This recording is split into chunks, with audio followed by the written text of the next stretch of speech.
নিজেকে এমনভাবে তৈরি করুন যে পাবে সে গর্ব করবে আর যে হারাবে সে আফসোস করবে।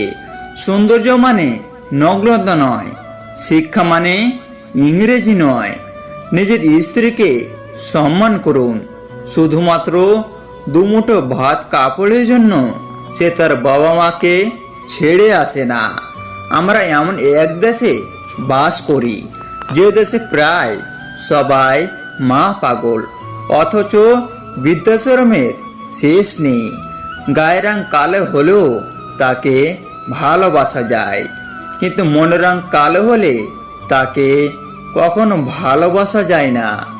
যারা ক্ষমতার প্রভাবে মানুষকে মনে করে পণ্য, তাদের স্বভাব চরিত্র অনেকটাই হয়ে ওঠে বন্য।